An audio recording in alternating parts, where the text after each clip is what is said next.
और हमारा मन तो कितना निर्बल है, कोई रिसेप्शन में या प्रसंग में जाके फिर वापस घर आते तो चर्चा क्या होती है देख लेना, वो आया था, वो नहीं आया था, वो लेट आया था, वो खाने के वक्त आया था, उसने मेरे सामने देखा लेकिन स्माइल नहीं किया, मुझे उससे मिलने की इच्छा थी लेकिन उसके चेहरे पे एटीट्यूड अच्छा नहीं था, उसने ये पहना था नहीं पहना था।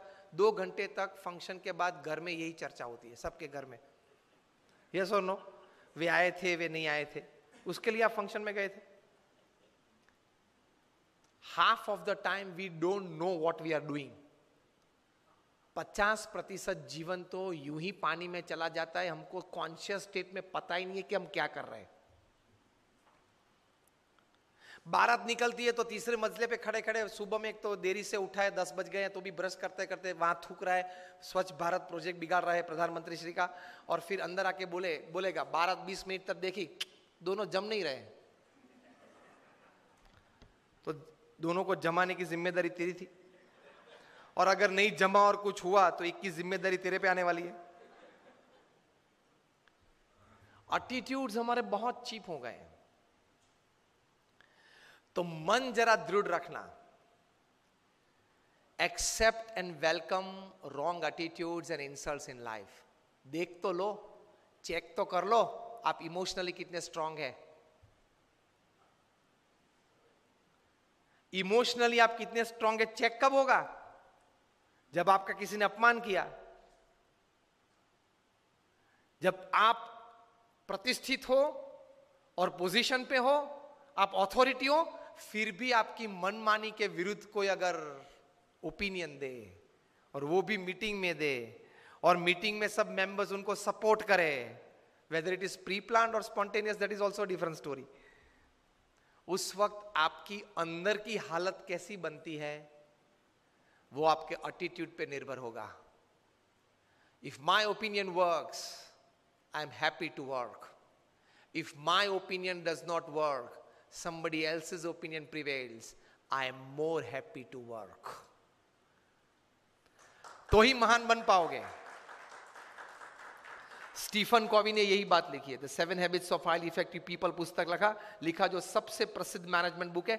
उसके बाद उन्होंने एक और अच्छी बुक लिखी है, द 8th हैबिट। उसका सब टाइटल है फ्रॉम इफेक्टिवनेस टू ग्रेटनेस, असरकारकता से महानता तरफ। उसमें यही बात लिखी है। स्टीफन कवी आए थे भारत, 5 दिन रुके ये बुक की प्रमोशन के लिए, 4 सेमिनार किए। एक सेमिनार 700 से 1000 लोगों ने अटेंड किया, एक डेलीगेट फी 23,000 रुपये की थी। मुंबई में ओपनिंग हुआ, ओबेरॉय में फंक्शन था, 700 सीट्स थी। 24 घंटे पहले ई टिकट ओपन हुई और 86 सेकेंड्स में, 1 मिनट एंड 26 सेकेंड्स में 700 डेलीगेट्स ने पैसे भर दिए पूरे भारत में से, क्योंकि नाम तो बड़ा था स्टीफन कॉवी। 6 घंटे के सेमिनार में 5.5 घंटा सेमिनार मैनेजर्स और वीडियो ने चलाया। आधे घंटे के लिए ही सिर्फ स्टीफन कॉवी मंच पे आए थे। आधे घंटे में 10-12 बार वे एक वाक्य बार बार बोलते थे। वही वाक्य को, वही सेंटेंस को बॉक्स आइटम बना के दूसरे दिन डीएनए न्यूज़पेपर में पूरी आर्टिकल छपी थी।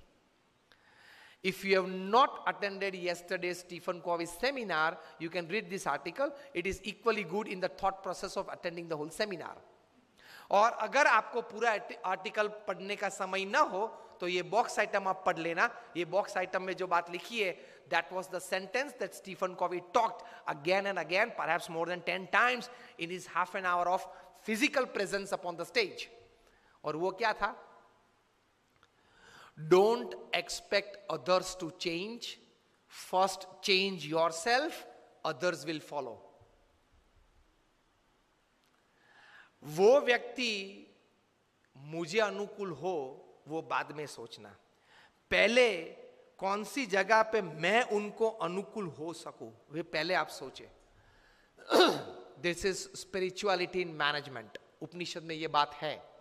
All credits to Stephen Covey ये विचार के हिसाब से, लेकिन ये विचार हमारे उपनिषद में है।